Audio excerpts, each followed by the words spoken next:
operate in truth, right? Operate in truth. Tell the truth.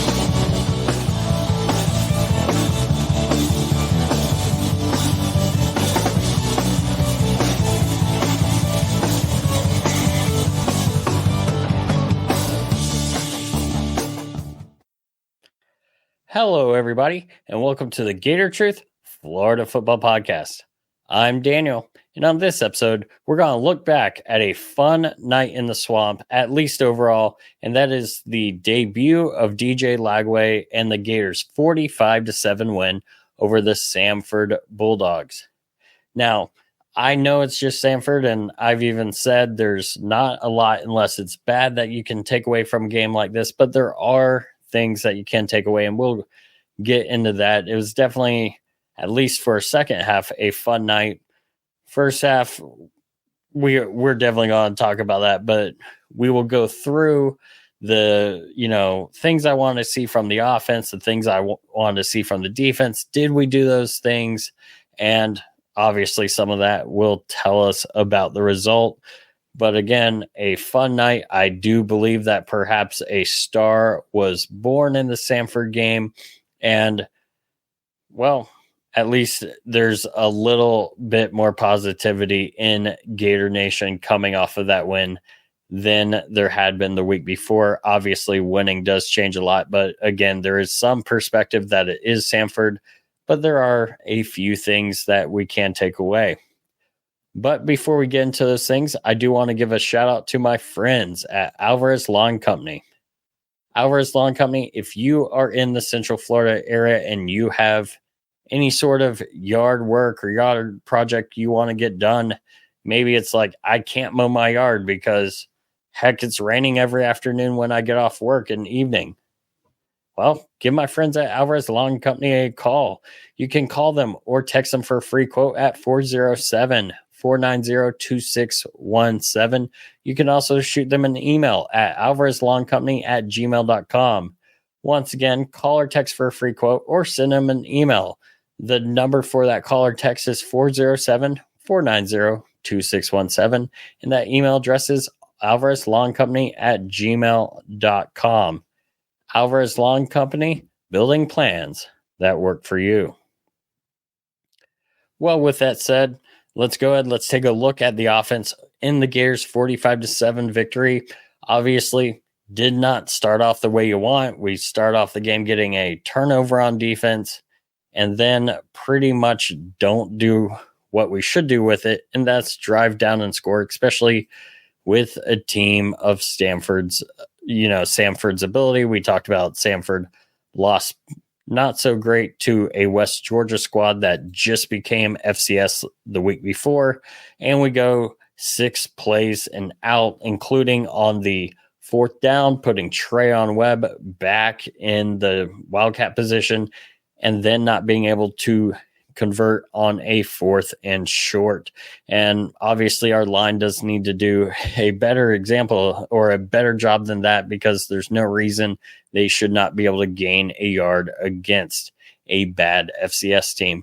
But with that said, that's the first half was, only 14 points, not much to write home about. Definitely some big plays, including that amazing 77-yard bomb from DJ Lagway to Elijah Badger. Of course, what I've got to say is, for a while there, I was getting frustrated because it seemed like we were trying not to get DJ Lagway his first touchdown, because he hits Badger on that, 77-yard bomb down the west sideline and gets it within the 5. And next thing you know, we're running 2 plays to get the touchdown, which is fine. And then on the next drive, gets DK for 44 yards inside the Samford 10. Jaden Ball gets a run, runs for 7 yards, fumbles, and then, it's almost in, but he fumbles, and Samford gets the ball for a touchback. And then so after 2 times getting the 10 and Lagway not scoring, then the next time Lagway gets inside the 10 again with a 22-yard pass to Elijah Badger, and again, Montrell Johnson with a 7-yard touchdown. So at this point, that's all the scoring in the first half. And it was like, why are we not letting DJ Lagway, who's hitting these, great plays, why are we not letting him get his first touchdown? However, for those that have seen my Twitter feed or seen my shorts, or just even watch the game, but I do have my video perspective of that first touchdown. Funny enough, the guy in front of me stands up halfway through it. So if you've not seen it, watch it, have a laugh with me as I was waiting throughout the whole game, taking a video of almost every play, being like, all right, I'm going to get DJ Lagway's first touchdown on video. And of course, the time that he does it, and I do, the guy in front of me stands up and you get a nice view blocking for about half a second there. But you do see the catch coming in the end zone, which again is something we'd love to see from DJ Lagway to Tank Hawkins, who also has first Gator TD. And so did Aiden Mizell on a play that was just phenomenal. That 41-yard play where DJ basically on one foot throws it 45 yards in the air, hits Mizell pretty much in stride. One of his better passes of the night. Now, I'm not going to pretend that some of these passes are going to necessarily work against a better opponent. There were times there were some underthrows, but at the same time, for a true freshman in his first start in the second game of the season, there's no reason for me to sit here and nitpick that. But I can also acknowledge fairly that some of those passes will need to be better against better competition. But at the same time, when you put up 456 yards, top 10 performance for Gator quarterback of all time, it's a great day. It's a fun atmosphere, and definitely something Gator fans had been waiting for a while. And it wasn't one of those games like the Samford game in 2021 where we put up the numbers and yet everyone's just frustrated because we shouldn't be in a dogfight, no pun intended, with the Bulldogs. And one thing I found interesting, DJ Lagway finished at ninth. He had 3 more yards than Richardson did against Tennessee in 2022. So I do want to point out Anthony Richardson in his 1 year starting did put up a 450-yard performance at Tennessee in Neyland Stadium. There was some talk about guy could never throw. There were times he had issues. We chronicled that on the podcast, but I would also point out he did have a game on the road against an SEC opponent, much like Lagway had against Samford. Granted, Richardson was in year 3, but again, I'm only mentioning that for the critiques I've seen about now we've got a QB that can throw. And I'm like, well, we've had a guy do this before, and we've had tons do it before. But anyways, what I found interesting was DJ Lagway, 456 against Samford, got him 9th. 2 more yards would have tied him with Eric Kresser. Now, for those of you who don't know, he was Danny Werfel's backup back in the 90s for a few years. 1996, transfers to Marshall, wins an FCS. Yes, they were FCS at the time. Wins an FCS national title with a receiver who you might have heard of named Randy Moss.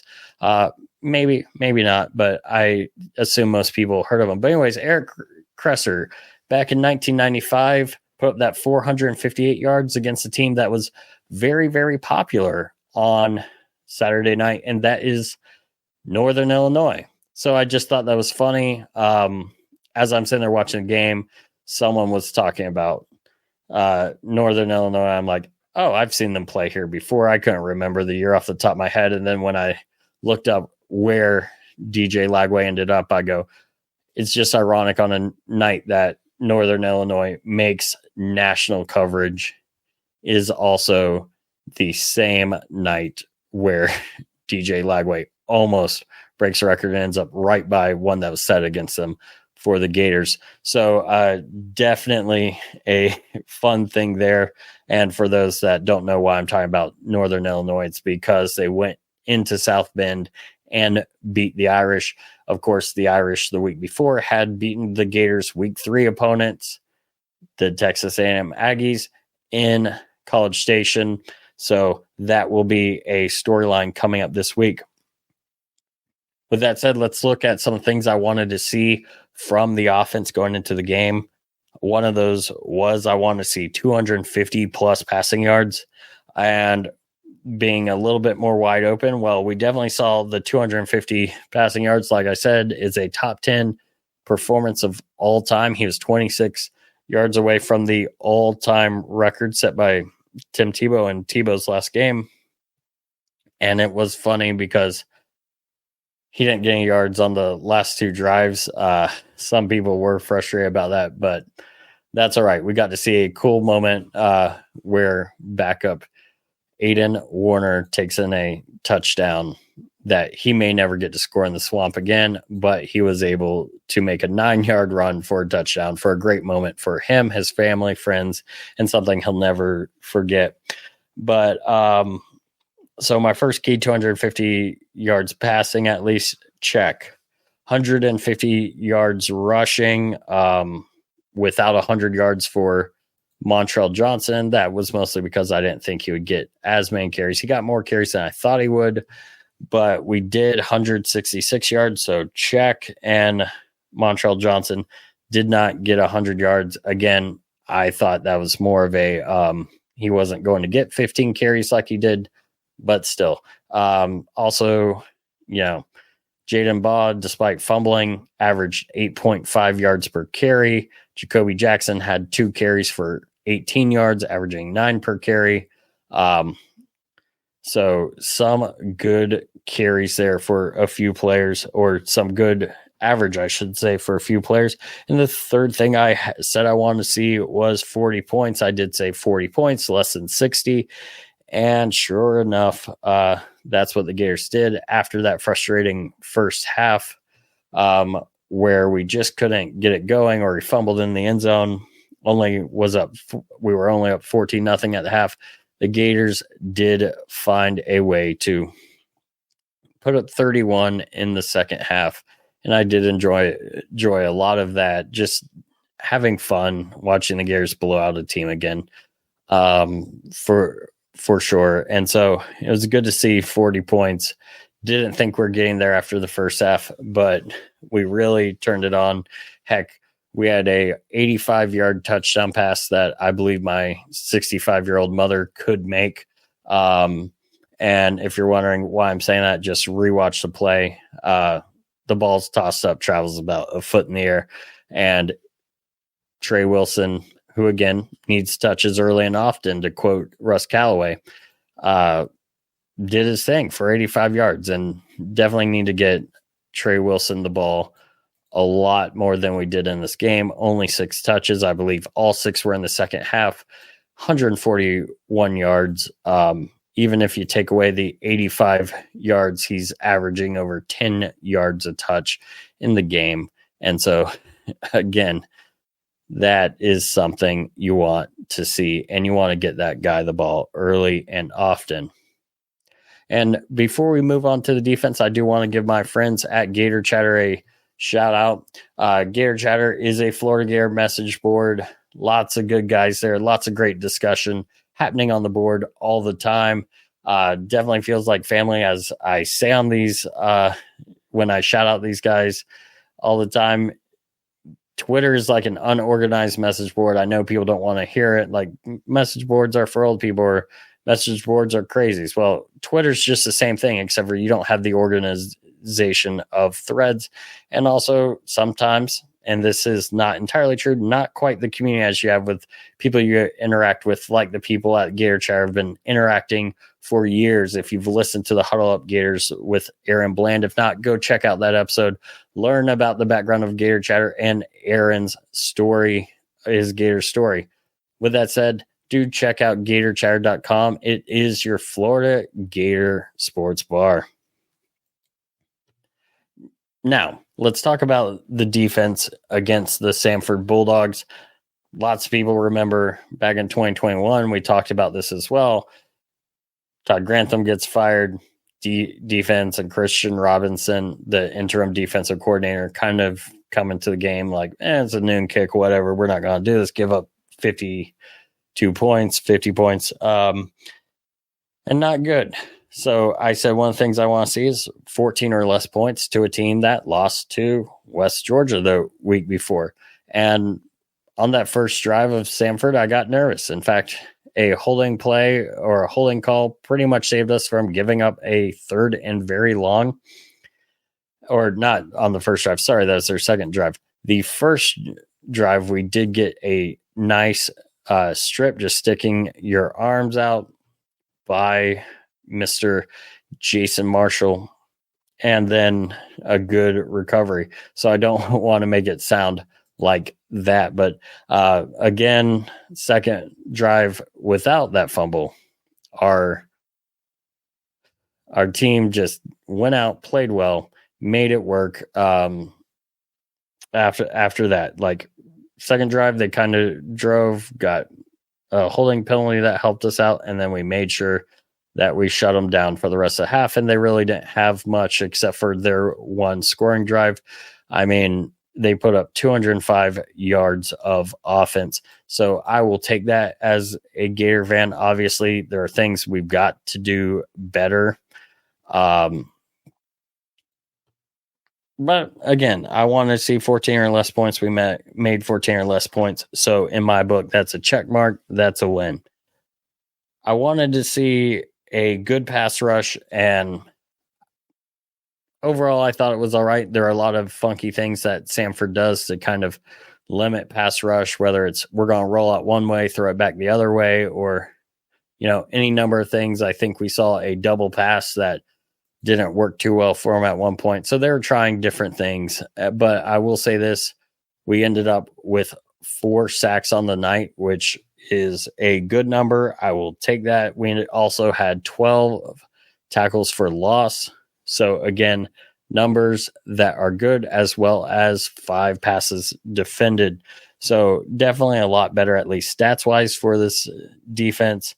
Again, it'll be interesting to see how it does against bigger competition. Of course, like with the offense and DJ Lagway, some of those throws may not work against better competition. There are things we did,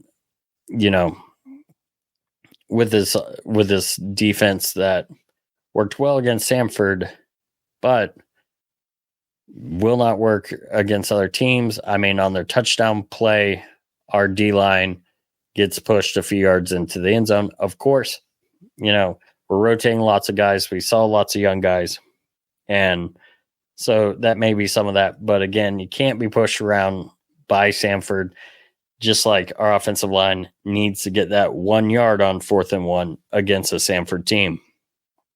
The third thing I wanted to see on defense, and this is the only thing that I think the Gators missed on, was multiple turnovers.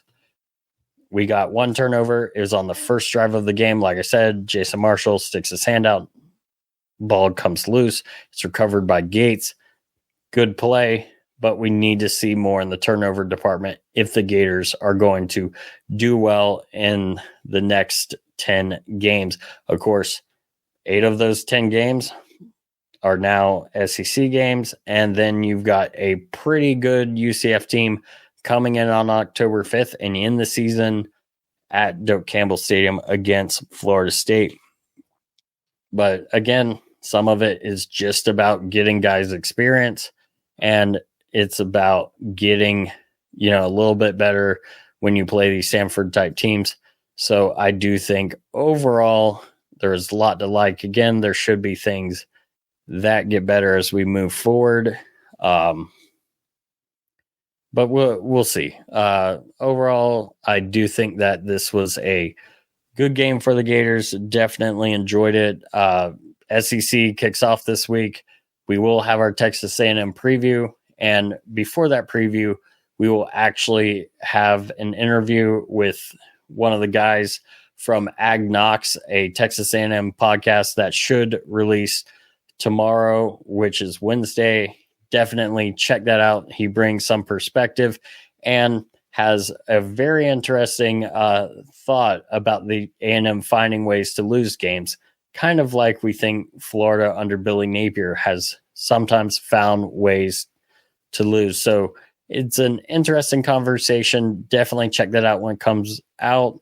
And definitely, if you've not had a chance, check out Florida Victorious. Help support the NIL effort for the University of Florida. Help us keep getting some of the best student athletes for any sport, especially football, but for any sport coming to the University of Florida.